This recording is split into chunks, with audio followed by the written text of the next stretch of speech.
Hi everyone, welcome to Krish talks. അപ്പോൾ നമ്മുടെ EDPയുടെ എക്സാം ഓറിയൻറ്റഡ് ആയിട്ടുള്ള വീഡിയോസ് ആണ് ചെയ്തുകൊണ്ടിരിക്കുന്നത്. ചാപ്റ്റർ 1, 2 and 5 നമ്മൾ അപ്ലോഡ് ചെയ്തിട്ടുണ്ട് കേട്ടോ. ഏറ്റവും ആദ്യം ആ 3 ചാപ്റ്റേഴ്സാണ് ചെയ്തത്.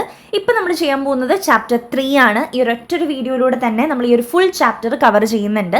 സോ നിങ്ങൾ വീഡിയോ സ്കിപ്പ് ചെയ്യാതെ കാണുക. നമ്മുടെ ചാനൽ ഇതുവരെ സബ്സ്ക്രൈബ് ചെയ്യാത്ത കുട്ടികളുണ്ടെങ്കിൽ സബ്സ്ക്രൈബ് കൂടി ചെയ്തേക്കാം. സോ ഈ ഒരു ചാപ്റ്ററിൻ്റെ പേര് വരുന്നത് micro small and medium enterprises എന്നുള്ളതാണ്, MSMEs. അപ്പോൾ MSME എന്താണ്? MSMEs refers to businesses that are classified as micro, small and medium-sized based on their investment and annual turnover. അവരുടെ ഇൻവെസ്റ്റ്മെൻറ്റിൻ്റെ അടിസ്ഥാനത്തിലും അവർക്ക് തിരിച്ചു കിട്ടുന്ന ആനുവൽ ടേൺ ഓവറിൻ്റെ അടിസ്ഥാനത്തിലുമാണ് ഓരോ ബിസിനസ്സുകളെയും മൈക്രോ, സ്മോൾ ആൻഡ് മീഡിയം എന്ന് തരംതിരിച്ചിരിക്കുന്നത്. അപ്പോൾ കുറവ് ഇൻവെസ്റ്റ്മെൻറ്റും കുറവ് ടേൺ ഓവറും കിട്ടുന്നത് ഏതായിരിക്കും? മൈക്രോ ആയിരിക്കും. അതേപോലെ അതിനേക്കാൾ കുറച്ചും കൂടി കൂടുതൽ ഇൻവെസ്റ്റ്മെൻറ്റും ടേൺ ഓവറും കിട്ടുന്നത് സ്മോൾ, അതിനേക്കാളും കുറച്ചും കൂടി കൂടുതൽ ഇൻവെസ്റ്റ്മെൻറ്റും ടേൺ ഓവറും കിട്ടുന്നത് മീഡിയം. അങ്ങനെ അവരുടെ ഇൻവെസ്റ്റ്മെൻറ്റിൻ്റെയും ടേൺ ഓവറിൻ്റെയും ബേസിൽ ഓരോ ബിസിനസ്സുകളെയും ക്ലാസിഫൈ ചെയ്തിരിക്കുകയാണ് MSMEs എന്ന് പറഞ്ഞിട്ട്. This enterprises play a crucial role in the economy by providing employment opportunities and contributing to the country's GDP. അപ്പോൾ നമ്മുടെ എംപ്ലോയ്മെൻറ്റ് ഓപ്പർച്യൂണിറ്റീസ് ക്രിയേറ്റ് ചെയ്യാൻ വേണ്ടിയിട്ടും നമ്മുടെ കൺട്രി GDPയിലോട്ട് കോൺട്രിബ്യൂട്ട് ചെയ്യാൻ വേണ്ടിയിട്ടും ഇത്തരം ഇൻഡസ്ട്രീസ് നമ്മൾ ഒരുപാട് ഹെൽപ്പ് ചെയ്യുന്നുണ്ട്. കൂടുതലും ഇങ്ങനെയുള്ള ചെറുകിട വ്യവസായങ്ങളാണ് ഇതെല്ലാം കേട്ടോ. ഇതിൽ നിന്നാണ് ഏറ്റവും കൂടുതൽ നമ്മുടെ GDPയിലോട്ട് ഒരു ഇൻകം കിട്ടുന്നത്. ഇത് വളരെ ഇമ്പോർട്ടൻ്റ് ആണ് MSMEകൾ എന്ന് പറയുന്നത്. ഇനി അവരുടെ ടേൺ ഓവറിൻ്റെയും അതേപോലെ തന്നെ അവരുടെ ഇൻവെസ്റ്റ്മെൻറ്റിൻ്റെയും കാര്യങ്ങളാണ് പറയുന്നത്. മൈക്രോ എൻ്റർപ്രൈസ് ആണെങ്കിൽ അവരുടെ ഇൻവെസ്റ്റ്മെൻറ്റ് എന്ന് പറയുന്നത് up to 1 crore and annual turnover up to 5 crore ആണ്. 1 crore ഇൻവെസ്റ്റ്മെൻറ്റും ടേൺ ഓവർ ഒരു 5 crore ഉണ്ടെങ്കിൽ അത്തരം എൻ്റർപ്രൈസുകളാണ് മൈക്രോ എൻ്റർപ്രൈസസ് എന്ന് പറയുന്നത്. അടുത്തത് സ്മോൾ എൻ്റർപ്രൈസ് എന്ന് പറയുമ്പോൾ മൈക്രോ കഴിഞ്ഞു, സ്മോൾ ആണെങ്കിൽ 10ഉം 50ഉം ആണ് കേട്ടോ. 10 crore ഇൻവെസ്റ്റ്മെൻറ്റും ടേൺ ഓവർ 50ഉം. ദെൻ മീഡിയം എൻ്റർപ്രൈസ് എന്ന് പറയുന്നത് 50 crore ഇൻവെസ്റ്റ്മെൻറ്റും ടേൺ ഓവർ 250 crore ആണ്. അപ്പോൾ എങ്ങനെയാണ് അവരുടെ ഒരു ഇൻവെസ്റ്റ്മെൻറ്റിൻ്റെയും ടേൺ ഓവറിൻ്റെയും ബേസിൽ ക്ലാസിഫിക്കേഷൻ വരുന്നത്? ഇനി എന്താണ് ആൻസിലറി യൂണിറ്റ്സ്? ഇതെപ്പോഴും നമുക്ക് 2 മാർക്കിന് ചോദിക്കാറുള്ളതാണ് കേട്ടോ. So ancillary units provide inputs to other industries. മറ്റ് വലിയ വലിയ ഇൻഡസ്ട്രീസിന് ഇൻപുട്ട് പ്രൊവൈഡ് ചെയ്യുന്ന ഇൻഡസ്ട്രീസാണ് ആൻസിലറി യൂണിറ്റ്സ് എന്ന് പറയുന്നത്. ഫോർ എക്സാമ്പിൾ, വലിയൊരു ഫാക്ടറിക്ക് വേണ്ട മെഷീനുകൾ ഉണ്ടാക്കുന്ന ഒരു യൂണിറ്റ്, അപ്പോൾ അത്തരം യൂണിറ്റിന് ആൻസിലറി യൂണിറ്റ് എന്നാണ് പറയുക. So they provide essential goods or services to support the industries. മറ്റ് ഇൻഡസ്ട്രീസിനെ സപ്പോർട്ട് ചെയ്യാൻ വേണ്ടിയിട്ടാണ് ഇത്തരത്തിൽ ചെറിയ ചെറിയ ഇൻപുട്ടുകൾ അവർക്ക് പ്രൊവൈഡ് ചെയ്യുന്നത്. For example machine tools, parts and components manufacturers ഒക്കെയാണ് ഇവർ പ്രൊവൈഡ് ചെയ്യുന്നത്. അടുത്തൊരു 2 മാർക്ക് ടേമാണ് what is export oriented units, EOUS. They are small scale industries units that export at least 30% of their annual production within 3 years of starting production. അവരുടെ production start ചെയ്തിട്ട് 3 വർഷത്തിനുള്ളിൽ അവരുടെ 30% production അവർ എക്സ്പോർട്ടിന് വേണ്ടി, അതായത് കയറ്റുമതി ചെയ്തിട്ടുണ്ടെങ്കിൽ അത്തരം യൂണിറ്റ്സ് ആണ് എക്സ്പോർട്ട് ഓറിയൻറ്റഡ് യൂണിറ്റ്സ്. അപ്പോൾ ഇതെല്ലാം മൈക്രോ അതേപോലെ തന്നെ സ്മോൾ മീഡിയം എൻ്റർപ്രൈസസിൻ്റെ കീഴിൽ വരുന്നതാണ് കേട്ടോ. ഇവരിപ്പോൾ കൂടുതലും പ്രൊമോട്ട് ചെയ്യുന്നത് എക്സ്പോർട്ട് ചെയ്യുന്നതാണ് ഇവർ കൂടുതൽ പ്രൊമോട്ട് ചെയ്യുന്നത് കേട്ടോ. 30% എങ്കിലും എക്സ്പോർട്ട് ഇവർ ചെയ്തിട്ടുണ്ടായിരിക്കണം എന്നാണ് പറയുന്നത്. അടുത്തത് ക്യാരക്ടറിസ്റ്റിക്സ് ഓഫ് MSME ആണ്. What is MSME? Or the characteristics, objectives എന്നൊക്കെ ചോദിച്ച് ഷോർട്ട് എസ്സേക്ക് ചോദിക്കാറുണ്ട്. സോ ക്യാരക്ടറിസ്റ്റിക്സ് എന്ന് പറയുന്നത് organised and run by individual entrepreneurs ആയിരിക്കും ഇത് നയിക്കുന്നുണ്ടാവുക. Highly localised industries in rural area, കൂടുതലും റൂറൽ ഏരിയാസിലാണ് നമുക്കിത് കാണാൻ സാധിക്കുന്നത്. ലെസ് ക്യാപിറ്റലും ലേബർ ഇൻറ്റൻസീവും ആയിരിക്കും, അതായത് മെഷീനറി ഉപയോഗിക്കുന്നേക്കാൾ കൂടുതൽ ഇവർ ലേബേഴ്സാണ് ഇവിടെ പണിയെടുക്കുന്നത്. ലെസ് ക്യാപിറ്റൽ മതി, സിമ്പിൾ ടെക്നോളജിയാണ് ഉപയോഗിക്കുന്നത്. അതേപോലെ എലിജിബിൾ ഫോർ ഗവൺമെൻറ് അസിസ്റ്റൻസ്, ഗവൺമെൻറ്റിൻ്റെ നിന്ന് ഹെൽപ്പ് കാര്യങ്ങളൊക്കെ കിട്ടും കേട്ടോ. Then easy to establish with minimal legal formalities, അത്രയും ലീഗൽ ഫോർമാലിറ്റീസ് ഒന്നും ഇല്ലാതെ സിമ്പിളായിട്ട് തന്നെ നമുക്ക് തുടങ്ങാനും സാധിക്കും. ദെൻ വളരെ ഫ്ലെക്സിബിൾ ആണ്, ഫ്രീ ഫ്രം റെഡ് ടാപ്പിസത്തിൽ നിന്നൊക്കെ വളരെയധികം ഫ്രീ ആയിട്ട് ഫ്ലെക്സിബിൾ ആയിട്ട് ഇവർക്ക് വർക്ക് ചെയ്യാൻ സാധിക്കുന്നുണ്ട്. ദെൻ ഓണർ തന്നെയായിരിക്കും ഇവരുടെ മാനേജർ എന്ന് പറയുന്നത്. കാരണം ചെറുകിട വ്യവസായങ്ങളല്ലേ, അപ്പോൾ ഒരുപാട് CEO, CFO എന്ന് പറഞ്ഞിട്ടൊന്നും ഉണ്ടാവില്ല. അപ്പോൾ ഇത്രയാണ് ക്യാരക്ടറിസ്റ്റിക്സ് ആയിട്ട് വരുന്നത്. ഇനി അടുത്തത് objectives of small scale industrial units ആണ്. ഇവരുടെ ലക്ഷ്യങ്ങൾ എന്താണ്? പ്രൊവൈഡ് ഇൻക്രീസ്ഡ് എംപ്ലോയ്മെൻറ്റ് ഓപ്പർച്യൂണിറ്റീസ് കൊടുക്കുക. Then promote production of a large variety of goods. ഒരുപാട് പല തരത്തിലുള്ള ഗുഡ്സിൻ്റെ പ്രൊഡക്ഷൻ പ്രൊമോട്ട് ചെയ്യുക. Facilitate effective utilization of resources. അവരുടെ കയ്യിലുള്ള റിസോഴ്സസ് മാക്സിമം ഉപയോഗിക്കുക. Then ensure more equitable distribution of national income. ഇവരുടെ വലിയൊരു ഒബ്ജക്റ്റീവ് തന്നെയാണ് നാഷണൽ ഇൻകത്തിലോട്ടുള്ള ഒരു contribution. Then improve the level of living of people in the country. അങ്ങനെ നമ്മുടെ രാജ്യത്തുള്ള ജനങ്ങളുടെ ഒരു ലെവൽ ഓഫ് ലിവിങ് ഇൻക്രീസ് ചെയ്യുക, ഇംപ്രൂവ് ചെയ്യിപ്പിക്കുക. അങ്ങനെ മൊത്തത്തിലുള്ള ഒരു ബാലൻസ്ഡ് റീജിയണൽ ഡെവലപ്മെന്റ് ഇവർ ഉറപ്പുവരുത്തുന്നുണ്ട്. ദെൻ മോഡേൺ ടെക്നിക്സിൻ്റെ ഒക്കെ ഒരു അഡോപ്ഷനും ഇവർ എൻകറേജ് ചെയ്യുന്നുണ്ട്. സോ ഇത്രയാണ് ഇവരുടെ ലക്ഷ്യങ്ങൾ എന്ന് പറയുന്ന ഒബ്ജക്റ്റീവ്സ് ആയിട്ട് കൊടുത്തിട്ടുള്ളത്. അടുത്തത് advantages of small scale industrial units. ഇവർ എംപ്ലോയ്മെൻറ്റ് ഓപ്പർച്യൂണിറ്റീസ് പ്രൊവൈഡ് ചെയ്യുന്നുണ്ട്. ലെസ് ക്യാപിറ്റൽ മതി. എംപ്ലോയീസും കസ്റ്റമേഴ്സായിട്ട് എപ്പോഴും ഒരു പേഴ്സണൽ ടച്ച് ഉണ്ടായിരിക്കും, കാരണം കുറച്ച് പേരേ ഉണ്ടാവുള്ളൂ. ദെൻ ഓരോ ഇൻഡിവിജ്വലിൻ്റെയും ടേസ്റ്റ് മനസ്സിലാക്കി സാറ്റിസ്ഫൈ ചെയ്ത് കൊടുക്കാൻ ഇവർക്ക് പറ്റുന്നുണ്ട്. ദെൻ ഹെൽപ്പ് റെഡ്യൂസ് പ്രൈസസിലൊക്കെ കുറവ് പൈസ അവർക്ക് പ്രൊവൈഡ് ചെയ്യാൻ സാധിക്കുന്നുണ്ട്. ഇവിടെയും റീജിയണൽ ഡെവലപ്മെൻറ്റ് നടക്കുന്നുണ്ട്. Then provide opportunities for creativity and experimentation based on local resources. അപ്പോൾ ഈ സ്മോൾ സ്കെയിൽ ഇൻഡസ്ട്രീസ് എന്നൊക്കെ പറഞ്ഞു കഴിഞ്ഞാൽ ഈ എന്താ പറയുക, ചവിട്ടി നിർമ്മാണം, കയറിൻ്റെ നിർമ്മാണം, അതൊക്കെ വരുന്നത്. അപ്പോൾ റൂറൽ ഏരിയാസിൽ തന്നെയായിരിക്കും ലോക്കൽ റിസോഴ്സസ് ഉപയോഗിച്ച് അവർ ചെയ്യുന്ന. എംപ്ലോയീസും കസ്റ്റമേഴ്സായിട്ടും നല്ലൊരു ആത്മബന്ധം, ഒരു പേഴ്സണൽ ടച്ച് ഉണ്ടായിരിക്കും. അവരുടെ നീഡ്സൊക്കെ ഈസി ആയിട്ട് സാറ്റിസ്ഫൈ ചെയ്ത് കൊടുക്കാനായിട്ട് പറ്റുന്നുണ്ടായിരിക്കും. മൊത്തത്തിലുള്ളൊരു ഡെവലപ്മെൻറ്റ് ഉണ്ടാക്കിയെടുക്കുന്നുണ്ട്. എംപ്ലോയ്മെൻറ്റ് ഓപ്പർച്യൂണിറ്റീസ് പ്രൊവൈഡ് ചെയ്യുന്നുണ്ട്. എന്നൊക്കെ നമുക്ക് തന്നെ നമ്മുടേതായിട്ടുള്ള രീതിയിൽ എഴുതാവുന്നതേ ഉള്ളൂ. അടുത്തത് disadvantages of small scale industrial units ആണ്. Lack of fund and financial weakness. കാരണം ഇവർക്ക് ചിലപ്പോൾ ഫിനാൻഷ്യലി അത്രയും ക്യാപ്പബിൾ ഒന്നും ആയിരിക്കില്ല. അപ്പോൾ ഒരു ഫണ്ടിൻ്റെ ഇഷ്യൂ വരാൻ സാധ്യതയുണ്ട്. Limited management and technical skills. ഇതിലുള്ളവർക്ക് വളരെയധികം ഒരു മാനേജ്മെൻറ്റ് സ്കില്ലോ ടെക്നിക്കൽ സ്കില്ലോ ഉണ്ടാവണം എന്നില്ല. Then cannot employ highly paid officials. നമുക്ക് ഒത്തിരി പൈസ കൊടുത്ത് പണിക്ക് ആളെ വയ്ക്കാൻ പറ്റില്ല, കാരണം നമുക്ക് ഓൾറെഡി ഇൻവെസ്റ്റ്മെൻ്റ് ഒക്കെ കുറവാണ്, ടേൺ ഓവറും കുറവാണ്. Then face tough competition from large business. വലിയ സ്ഥാപനങ്ങളിൽ നിന്ന് കോമ്പറ്റീഷൻ നേരിടാനുള്ള സാധ്യതയുണ്ട്. Limited access to latest technology and modern method. Latest technology, modern methods ഒന്നും ഇവർക്ക് അങ്ങനെ അറിയുണ്ടാവില്ല, കാരണം ഗ്രാമപ്രദേശങ്ങളിലൊക്കെ ആയിരിക്കും ഇത്തരം ഇൻഡസ്ട്രീസ് ഉണ്ടാവുക. ദെൻ മോഡേൺ മെഷീനറി ഒന്നും അതുകൊണ്ട് തന്നെ ഇവർക്ക് ഇൻസ്റ്റാൾ ചെയ്യാനായിട്ട് പറ്റില്ല.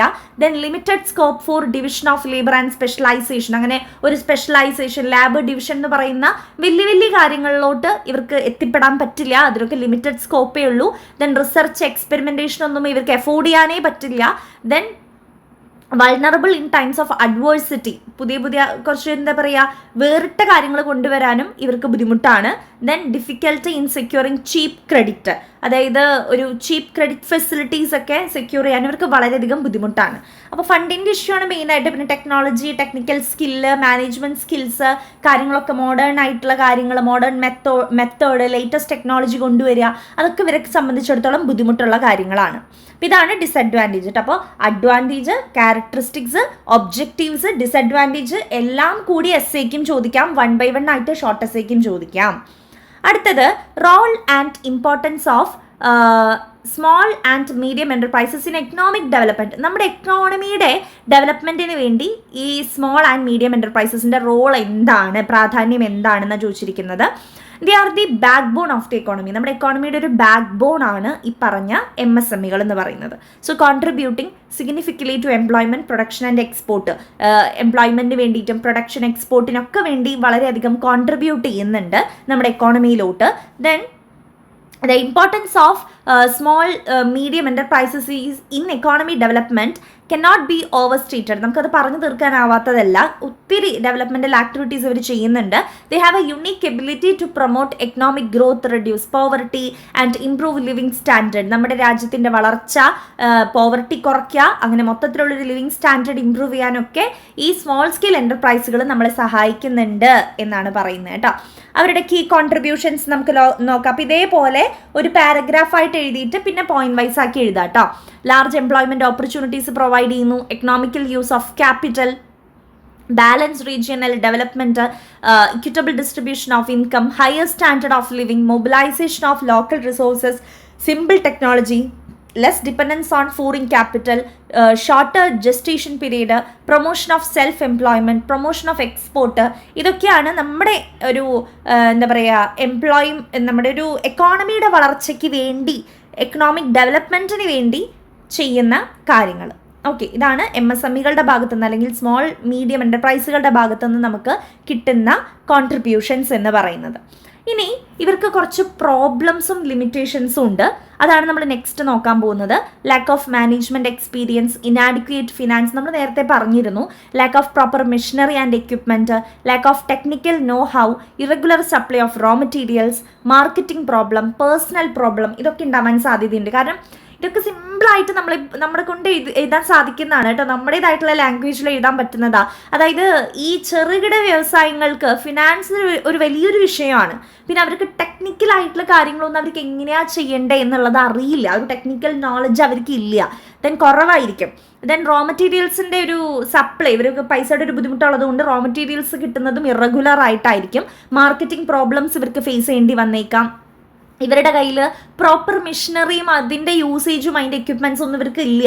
അപ്പോൾ അതുകൊണ്ട് അതിൻ്റെ ഒരു ഇഷ്യൂ ഉണ്ടായേക്കാം. പേഴ്സണൽ പ്രോബ്ലംസ്, ഗവൺമെൻറ്റിൻ്റെ ഭാഗത്തു നിന്നും ഒരു വലിയ തോതിലുള്ള ഒരു ഹെൽപ്പ് കാര്യങ്ങളൊക്കെ കിട്ടാത്തതിൻ്റെ ഒരു പ്രശ്നം ഒക്കെ ഉണ്ടാവാൻ സാധ്യതയുണ്ട്. ഇതൊക്കെ അവർ അനുഭവിക്കുന്ന പ്രോബ്ലംസ് ആണ് കേട്ടോ.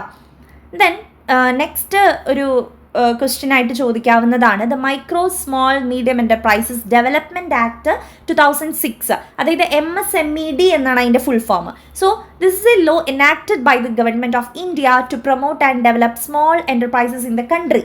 നമ്മുടെ രാജ്യത്തിൻ്റെ എന്താ പറയുക, പ്രൊമോട്ട്, ഡെവലപ്മെൻറ്റ് ഒക്കെയാണ് ഇവർ ലക്ഷ്യം വെക്കുന്നത്. രാജ്യത്തിൻ്റെ എന്ന് പറയുമ്പോൾ നമ്മുടെ ഇന്ത്യയിലുള്ള സ്മോൾ എൻ്റർപ്രൈസുകളുടെ ഡെവലപ്മെൻറ്റ് പ്രൊമോട്ടാണ് ഇവർ നോക്കുന്നത്. സോ ആ ഒരു പേരിൽ തന്നെ നമുക്ക് പഠിക്കാൻ സാധിക്കും the micro small medium enterprises development. ഈ മൈക്രോ സ്മോൾ മീഡിയം എൻ്റർപ്രൈസുകളുടെ ഡെവലപ്മെൻറ്റ് ഉറപ്പുവരുത്തിക്കൊണ്ടുള്ള ആക്റ്റാണ് ഈ ഒരു ആക്ട് ഓഫ് 2006 എന്ന് പറയുന്നത്. ഇനി അവരുടെ ഫീച്ചേഴ്സ് എന്ന് പറയുന്നത് ഇവർക്ക് വേണ്ട ഡെവലപ്മെൻറ്റൽ ആക്ടിവിറ്റീസ് ചെയ്തു കൊടുക്കുന്നു, ഇവർക്ക് വേണ്ട ഇൻഫ്രാസ്ട്രക്ചർ ഫെസിലിറ്റീസ് പ്രൊവൈഡ് ചെയ്യുന്നു, ഈ ഒരു ക്ലാസിഫിക്കേഷൻ, അവരുടെ ഇൻവെസ്റ്റ്മെൻറ്റിൻ്റെ ബേസിലുള്ള ഈ ക്ലാസിഫിക്കേഷൻ, അവർക്ക് വേണ്ട മെഷീനറി, എക്യുപ്മെൻറ്റ്സ്, അതിന് വേണ്ടിയിട്ടുള്ള ഇൻവെസ്റ്റ്മെൻറ്റ് ഓപ്പർച്യൂണിറ്റീസ് പ്രൊവൈഡ് ചെയ്യുന്നു.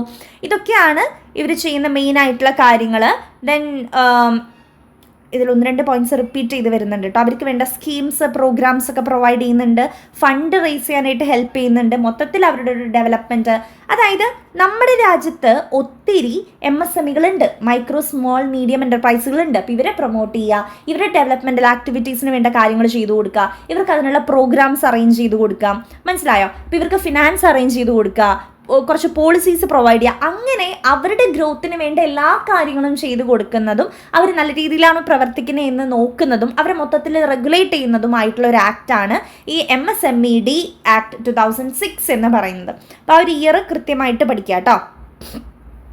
അടുത്തത് എന്താണ് CGTMSE, credit guarantee fund trust scheme for MSME. അതായത് ഈ ഒരു സ്കീം എന്ന് പറയുന്നത് launched by the ministry of micro small and medium enterprise. ഈ ഒരു മിനിസ്ട്രിയാണ് ഈ ഒരു സ്കീം കൊണ്ടുവന്നിട്ടുള്ളത്. August 30, 2000 ഈ സ്കീം വന്നിട്ടുള്ളത്. അപ്പോൾ ആ ഇയർ കാര്യങ്ങൾ പഠിക്കുക.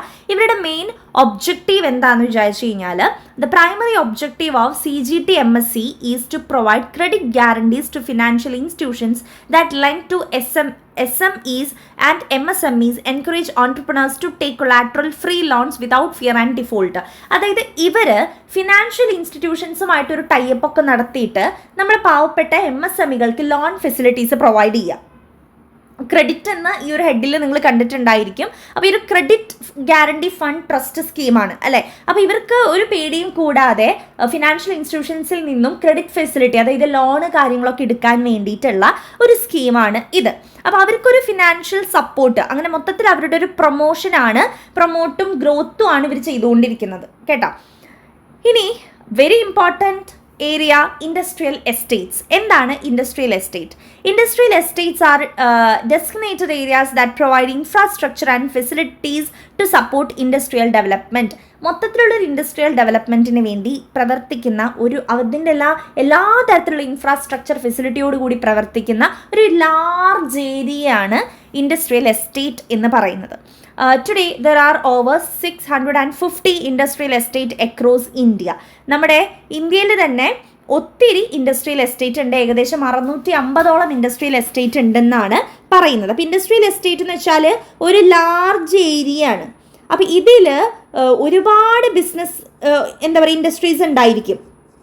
അപ്പോൾ ഈ ഇൻഡസ്ട്രീസിനൊക്കെ അവിടെ കഴിയാനുള്ള എല്ലാ ഇൻഫ്രാസ്ട്രക്ചർ ഫെസിലിറ്റീസും, അതായത് ഇലക്ട്രിസിറ്റി, വാട്ടർ, പിന്നെ ഇൻ്റർനെറ്റിൻ്റെ കാര്യങ്ങൾ, അല്ലെങ്കിൽ അവരുടെ ട്രാൻസ്പോർട്ടേഷൻ ഫെസിലിറ്റീസ്, ടെലികമ്മ്യൂണിക്കേഷൻ, അങ്ങനെ അവർക്ക് വേണ്ട എല്ലാത്തരം ഇൻഫ്രാസ്ട്രക്ചർ ഫെസിലിറ്റീസും അടങ്ങിയിട്ടുള്ള വലിയൊരു ഏരിയയാണ് ഇൻഡസ്ട്രിയൽ എസ്റ്റേറ്റ്. അപ്പോൾ ഇതിൽ ഒത്തിരി ഇൻഡസ്ട്രീസിന് റൺ ചെയ്യാനുള്ള സ്ഥലമുണ്ട് ഈ ഒരു ഏരിയയിൽ. മനസ്സിലായോ? അപ്പോൾ ഇതിൻ്റെ ഒബ്ജക്റ്റീവ്സ് നോക്കി, provide infrastructure and accommodation facilities to ഓൺട്രപ്രണേഴ്സിന് അവിടെ താമസിക്കാനും അതിനുള്ള അവരുടെ ബിസിനസ് റൺ ചെയ്യാനുള്ള എല്ലാ തരം ഇൻഫ്രാസ്ട്രക്ചർ ഫെസിലിറ്റീസും അവിടെ ഉണ്ട്. മൊത്തത്തിലുള്ള ഒരു സ്മോൾ സ്കെയിൽ ഇൻഡസ്ട്രീസിൻ്റെ ഡെവലപ്മെൻ്റ് ആണ് ഇവർ എൻകറേജ് ചെയ്യുന്നത്. Then encourage ancillary units and around major industrial units. ഇവർ ആൻസിലറി യൂണിറ്റ്സിനെയും എൻകറേജ് ചെയ്യുന്നുണ്ട്. എന്തായിരുന്നു ആൻസിലറി യൂണിറ്റ്സ്? നമ്മൾ തുടക്കത്തിൽ പഠിച്ചിരുന്നു. ലാർജ് ഇൻഡസ്ട്രീസിനെ ഹെൽപ്പ് ചെയ്യാൻ വേണ്ടി ഇൻപുട്ടുകൾ പ്രൊഡ്യൂസ് ചെയ്ത് കൊടുക്കുന്ന, അതായത് മിഷനറിയോ എക്യുപ്മെൻറ്റ്സോ ടൂൾസോ പ്രൊഡ്യൂസ് ചെയ്ത് കൊടുക്കുന്ന യൂണിറ്റ്സ് ആണ് ആൻസിലറി യൂണിറ്റ്സ്. അപ്പോൾ അതിനെയും ഇവർ എൻകറേജ് ചെയ്യുന്നുണ്ട് എന്നാണ് പറയുന്നത് കേട്ടോ. ഇനി പലതരത്തിലുള്ള ഇൻഡസ്ട്രിയൽ എസ്റ്റേറ്റുകളുണ്ട്. General purpose or composite industrial estate, അതായത് ഈ ഒരു ഇൻഡസ്ട്രിയൽ എസ്റ്റേറ്റിൽ കൂടുതലും പലതരത്തിലുള്ള സ്മോൾ സ്കെയിൽ ഇൻഡസ്ട്രീസ് ആയിരിക്കും ഉണ്ടാവുക. ഓക്കെ, അതായത് വലിയൊരു ഏരിയ, ഈ ഒരു ഇൻഡസ്ട്രിയൽ എസ്റ്റേറ്റിൽ പലതരത്തിലുള്ള സ്മോൾ സ്കെയിൽ ഇൻഡസ്ട്രീസ് മാത്രമേ ഉണ്ടാവുള്ളൂ കേട്ടോ. അതിനെയാണ് general purpose or composite industrial estate എന്ന് പറയുന്നത്. ഇനി രണ്ടാമത്തതാണ് special purpose industrial estate, catering to specific group of entrepreneurs such as technically qualified persons or craftsmen. ഈ ഒരു ഇൻഡസ്ട്രിയൽ എസ്റ്റേറ്റിൽ ഒരു ഗ്രൂപ്പ് ഓഫ് ഓൺട്രപ്രണേഴ്സ് ആണ്, സ്പെസിഫിക് ആയിട്ട് വർക്ക് ചെയ്യുന്ന ഗ്രൂപ്പ് ഓഫ് ഓൺട്രപ്രണേഴ്സ് ആയിരിക്കും.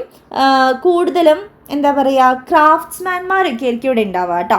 ആൻസിലറി ഇൻഡസ്ട്രിയൽ യൂണിറ്റ്സ് എന്ന് വെച്ച് കഴിഞ്ഞാൽ houses, manufacturing units producing parts and components for large scale industries. നമ്മൾ ആൻസിലറി യൂണിറ്റ്സ് പഠിച്ചതാണ്. ലാർജ് ഇൻഡസ്ട്രിയൽ യൂണിറ്റ്സിന് വേണ്ട ഇൻപുട്ടുകൾ പ്രൊഡ്യൂസ് ചെയ്ത് കൊടുക്കുന്ന ഇൻഡസ്ട്രീസ് ആണ്, ഇൻഡസ്ട്രിയൽ എസ്റ്റേറ്റ് ആണ് ആൻസിലറി ഇൻഡസ്ട്രിയൽ എസ്റ്റേറ്റ്. അപ്പോൾ അങ്ങനെയുള്ള യൂണിറ്റ്സ് മാത്രം അവിടെ ഉണ്ടാവുള്ളൂ. മനസ്സിലായോ? ഇനി അടുത്തത് വർക്ക്ഷോപ്പ് ബേ. അതിന് മുന്നേ functional industrial estate. It consist of units manufacturing the same product. അതായത് ഈ ഒരു ഏരിയയിൽ സോപ്പ് ഉണ്ടാക്കുന്ന ഇൻഡസ്ട്രീസ് മാത്രമേ ഉണ്ടാവുള്ളൂ. മനസ്സിലായി? അങ്ങനെ ഒരു സെയിം പ്രൊഡക്റ്റ് ഉൽപ്പാദിപ്പിക്കുന്ന ഇൻഡസ്ട്രീസ് മാത്രമുള്ള ഏരിയ ആണ് ഫങ്ഷണൽ ഇൻഡസ്ട്രിയൽ എസ്റ്റേറ്റ്. ഇനി വർക്ക്ഷോപ്പ് ബേ ഉണ്ട്. Workshop bay constructed for small firms engaged in repair work relate ചെയ്തിട്ടുള്ള ഇൻഡസ്ട്രീസ് മാത്രമുള്ള ഇൻഡസ്ട്രിയൽ എസ്റ്റേറ്റ് ആണ് വർക്ക്ഷോപ്പ് ബേ എന്ന് പറയുന്നത്. നെക്സ്റ്റ് ഫ്ലാറ്റഡ് ഫാക്ടറി എസ്റ്റേറ്റ് ആണ്. ഇത് multi storey buildings in big cities providing space for industrial units manufacturing light goods using simple machine tools. ഇതെന്ന് പറഞ്ഞു കഴിഞ്ഞാൽ കുറച്ചിങ്ങനെ ഇരുനില കെട്ടിടങ്ങളായിരിക്കും ഇവിടെ ഉണ്ടാവുക. അപ്പോൾ ഇവർ കുട്ടി കുട്ടി പ്രൊഡക്ട്സ് ഒക്കെ ഉൽപ്പാദിപ്പിക്കുന്ന ഒരു മൾട്ടി സ്റ്റോറി ബിൽഡിങ്സ് കൂടുതൽ ബിഗ് സിറ്റീസിലാണ് കാണാൻ സാധിക്കുക. അപ്പം അത്തരം എസ്റ്റേറ്റുകളാണ് ഫ്ലാറ്റഡ് ഫാക്ടറി എസ്റ്റേറ്റ്സ് എന്ന് പറയുന്നത്. അപ്പോൾ ഈ ഒരു 6 ടൈപ്പ് ഓഫ് ഇൻഡസ്ട്രിയൽ എസ്റ്റേറ്റ് കൃത്യമായിട്ട് പഠിക്കുക. മൊത്തമായിട്ട് ഷോർട്ട് എസ്സേക്ക് ചോദിക്കാം, 1 by 1 ആയിട്ട് 2 മാർക്കിനും ചോദിക്കാം കേട്ടോ. അടുത്തത് benefits and advantages of industrial estate ആണ്. ഇത്തരത്തിൽ വലിയൊരു ഏരിയ ഇങ്ങനെ ഇൻഡസ്ട്രികൾക്കായിട്ട് തുറന്നിട്ട് കൊടുക്കുമ്പോൾ അതിൻ്റെ അഡ്വാൻറ്റേജും ബെനിഫിറ്റ്സും എന്താണ്? ഷെയർഡ് ഇൻഫ്രാസ്ട്രക്ചർ കോസ്റ്റ് എല്ലാം ഷെയർ ചെയ്യാൻ പറ്റും. കോമൺ ഫെസിലിറ്റീസ് ഒക്കെ, ഇപ്പോൾ വെള്ളം, ഇലക്ട്രിസിറ്റി, അതൊക്കെ ഇവർക്ക് ഒരുമിച്ച് ആക്സസ് ചെയ്യാൻ പറ്റും. ലോ ഇൻവെസ്റ്റ്മെൻറ്റ് മതി, less risk, save time, foster entrepreneurial development, balance regional development, mutual cooperation. പരസ്പരം സഹകരിച്ച് ഇവർക്കൊക്കെ വർക്ക് ചെയ്യാൻ സാധിക്കും. കാരണം ഒരു വലിയൊരു ഏരിയയിൽ ഇവരിങ്ങനെ ഒരുപാട് ഇൻഡസ്ട്രീസ് അല്ലേ, അപ്പോൾ ഇവർക്ക് അങ്ങോട്ടും ഇങ്ങോട്ടൊക്കെ ഷെയർ ചെയ്ത് മ്യൂച്വൽ കോപ്പറേഷൻ വഴി പ്രവർത്തിക്കാനായിട്ട് സാധിക്കും. ഇതാണ് അവരുടെ ബെനിഫിറ്റ്സ്. അപ്പോൾ ഇൻഡസ്ട്രിയൽ എസ്റ്റേറ്റ് എന്താണ്, what the type of industrial estate, അതിൻ്റെ ബെനിഫിറ്റ്സ് എന്ന് പറഞ്ഞിട്ട് ഷോർട്ട് എസ്സേ ഒക്കെ ചോദിക്കാം കേട്ടോ. 2 മാർക്കിനും ചോദിക്കാറുണ്ട്. അടുത്തൊരു 2 മാർക്ക് സംഭവമാണ് എന്താണ് green channel system. It does not exist now. ഇതിപ്പോൾ നിലനിൽക്കുന്നില്ല എന്നുള്ള കാര്യം ആദ്യം മനസ്സിലാക്കുക. Instead there is only single window clearance.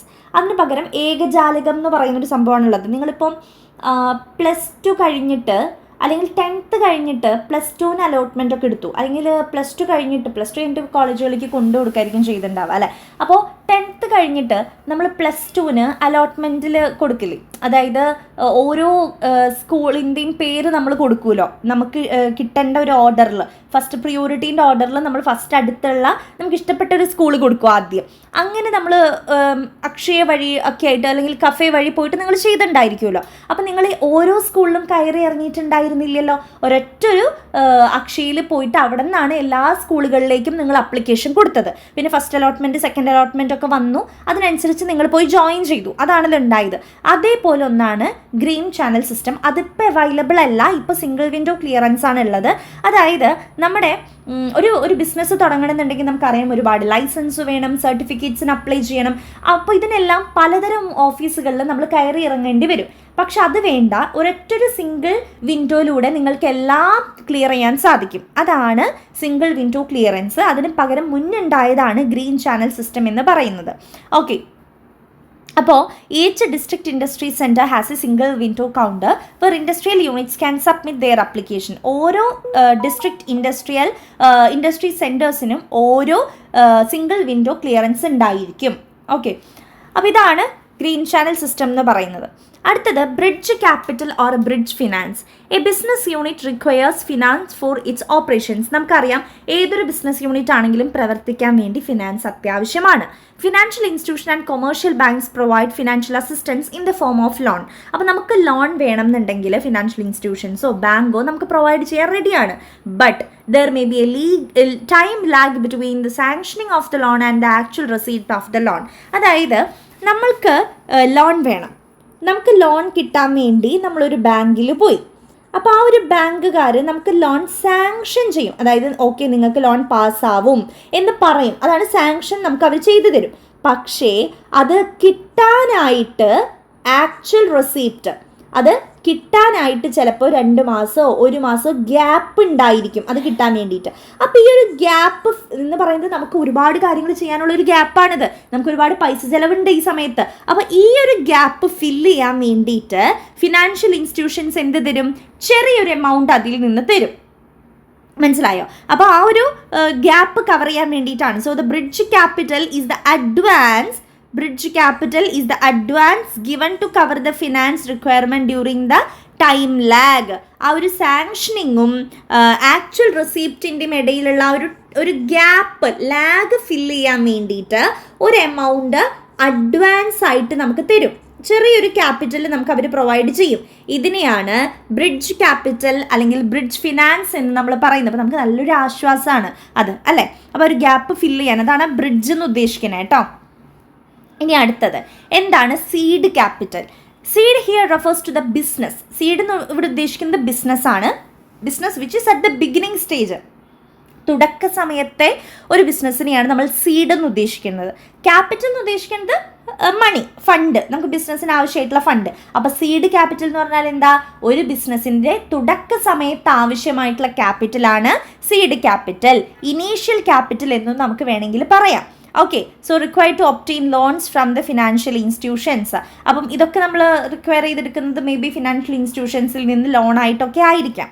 അപ്പോൾ ഇത് ഇത്രയേ ഉള്ളൂ. Initial capital required to start a business. ഒരു ബിസിനസ് തുടങ്ങാനുള്ള ഇനീഷ്യൽ ക്യാപിറ്റലിനെയാണ് സീഡ് ക്യാപിറ്റൽ എന്ന് പറയുന്നത്.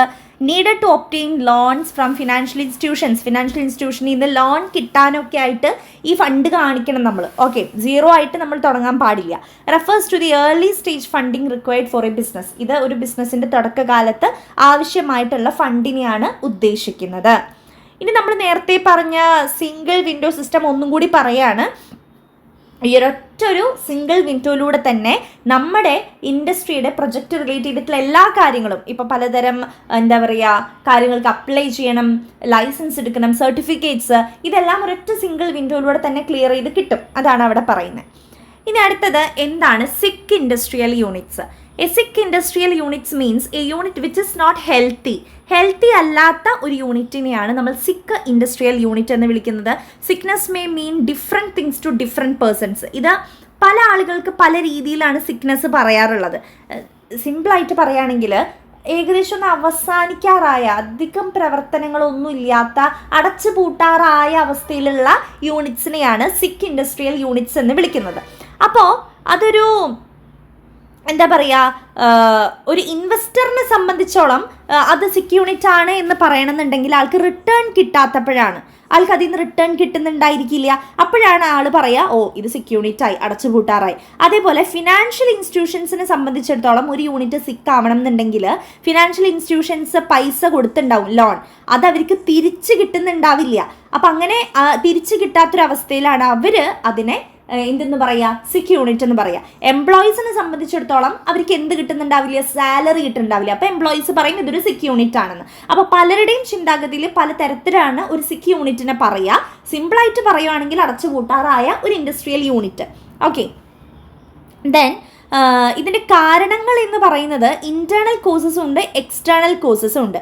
ഇൻറ്റേർണൽ കോസസ് എന്ന് വെച്ച് കഴിഞ്ഞാൽ റോങ് ലൊക്കേഷൻ തിരഞ്ഞെടുത്തത് കൊണ്ടായിരിക്കാം, poor product quality, poor marketing, defective capital structure, poor management, labour problems, mismanagement of ഫണ്ടൊക്കെ ആയിരിക്കാം ഇതിൻ്റെ ഇൻറ്റേർണൽ കാരണങ്ങൾ. ഇനി എക്സ്റ്റേണൽ കാരണങ്ങൾ എന്ന് പറഞ്ഞു കഴിഞ്ഞാൽ നോൺ അവൈലബിലിറ്റി ഓഫ് ഇൻപുട്ട്, മര്യാദയ്ക്ക് റോ മെറ്റീരിയൽസും എംപ്ലോയീസിനെയും ഇൻപുട്ടിനെയൊക്കെ കിട്ടാത്തൊരവസ്ഥയാവാം, അല്ലെങ്കിൽ ലാർജ് ബിസിനസ്സുകളിൽ നിന്നും കോമ്പറ്റീഷൻ നേരിട്ടതിൻ്റെ പേരിലായിരിക്കാം, ഗവൺമെൻറ് പോളിസിയിൽ വന്ന സഡൻ ചേഞ്ച് ആയിരിക്കാം, then lack of infrastructure facilities, incapacity to procure credit ഒന്നും നമുക്ക് ലോൺ ഫെസിലിറ്റി ഒന്നും കിട്ടാനായിട്ട് യോഗ്യരല്ലാത്തൊരു situation, then limited financial base, government regulation, heavy tax, technical assistance ഒന്നും ഇല്ലാത്തൊരവസ്ഥ, അല്ലെങ്കിൽ അത് ഡിലേ ആകുന്നൊരവസ്ഥ ഒക്കെ എക്സ്റ്റേണൽ കോസസ് ആണ്. അപ്പോൾ ഈ വക കാരണങ്ങൾ കൊണ്ടാണ് ഇൻഡസ്ട്രിയൽ സിക്നെസ് സംഭവിക്കുന്നത് കേട്ടോ.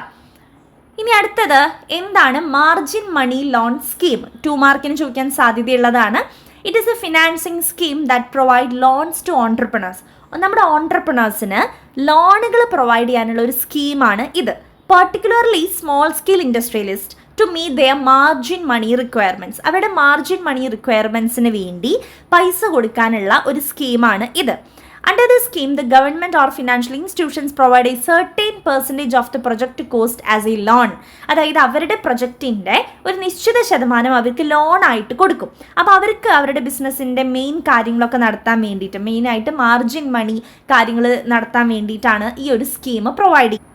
മാർജിൻ മണി എന്ന് ഉദ്ദേശിക്കുന്നത് അവരുടെ വർക്കിംഗ് ക്യാപിറ്റലിന് വേണ്ടിയിട്ട്, അല്ലെങ്കിൽ അവർക്ക് റോ മെറ്റീരിയൽസ് വാങ്ങാൻ, അങ്ങനെ ഒരു തുടക്ക കാലഘട്ടത്തിൽ അവർക്ക് വരുന്ന ചിലവുകളുണ്ടല്ലോ, അതിനെ മാർജിൻ മണി എന്ന് പറയാം കേട്ടോ. അപ്പോൾ അതിന് വേണ്ടി ലോണുകൾ പ്രൊവൈഡ് ചെയ്യുന്ന ഒരു സ്കീമാണ് മാർജിൻ മണി ലോൺ സ്കീം. ഇത് കൂടുതലും സ്മോൾ സ്കെയിൽ ഇൻഡസ്ട്രീസിനാണ് പ്രൊവൈഡ് ചെയ്യുന്നത്. അപ്പോൾ ഇത്രയാണ് നമ്മുടെ തേർഡ് ചാപ്റ്റർ എന്ന് പറയുന്നത്. വളരെ സിമ്പിളായിട്ട് നമ്മുടേതായിട്ടുള്ള രീതിയിലൊക്കെ എഴുതാൻ പറ്റുന്നൊരു ചാപ്റ്ററാണ്. മെയിനായിട്ട് ആ ഇൻഡസ്ട്രിയൽ എസ്റ്റേറ്റിൻ്റെ ഭാഗം, പിന്നെ അതിൻ്റെ ടൈപ്സ് ഒക്കെയാണ് നിങ്ങളൊന്ന് നോട്ട് ചെയ്ത് വെക്കേണ്ടത് കേട്ടോ. ബാക്കിയൊക്കെ ഈ എന്താ പറയുക problems, limitations, advantage, characteristic of MSME അങ്ങനെയുള്ള ക്വസ്റ്റ്യൻസാണ്. അപ്പോൾ വേണമെങ്കിൽ നമ്മുടേതായിട്ടുള്ള രീതിക്ക് അത് എഴുതിയാലും വലിയ പ്രശ്നമൊന്നും ഉണ്ടാവില്ല. ഓക്കെ, അപ്പോൾ ആൻസിലറി യൂണിറ്റ് എന്താണെന്ന് പഠിക്കുക, CGTSC എന്താണെന്ന് പഠിക്കുക, പിന്നെ MSME എന്താണെന്ന് പഠിക്കുക. നെക്സ്റ്റ് ഇതിൽ ഇമ്പോർട്ടൻ്റ് ആയിട്ടുള്ളത് MSMED ആക്ട് എന്താണ് എന്നുള്ളത് 2 മാർക്കിന് കേട്ടോ. CGT, MSc, പിന്നെ ഇൻഡസ്ട്രിയൽ എസ്റ്റേറ്റ് എന്താണെന്ന് 2 മാർക്കിന് ചോദിക്കാം. പിന്നെ ഈ പറഞ്ഞ പോലെ ഗ്രീൻ ചാനൽ സിസ്റ്റം അത് നിലവിലില്ല, ഇപ്പോൾ സിംഗിൾ വിൻഡോ സിസ്റ്റം ആണെന്ന് പറഞ്ഞിട്ട് അതൊന്ന് എക്സ്പ്ലെയിൻ ചെയ്താൽ മതി. ബ്രിഡ്ജ് ക്യാപിറ്റൽ എന്താണെന്ന് 2 മാർക്കിന്, സീഡ് ക്യാപിറ്റൽ എന്താണെന്ന് 2 മാർക്കിന്, സിക്ക് ഇൻഡസ്ട്രിയൽ യൂണിറ്റ് എന്താണെന്ന് 2 മാർക്കിനും, ദെൻ അതിൻ്റെ കാരണങ്ങൾ, അത് ഇൻറ്റേർണൽ കോഴ്സും ഉണ്ട് എക്സ്റ്റേണൽ കോഴ്സും ഉണ്ട്, അത് നമുക്ക് ഷോർട്ട് എസ്സേക്കും ചോദിക്കാം. സോ ഇത്രയാണ് നമ്മുടെ തേർഡ് ചാപ്റ്റർ വരുന്നത്. സോ മനസ്സിലായെന്ന് വിചാരിക്കുന്നു. All the very best. Thank you.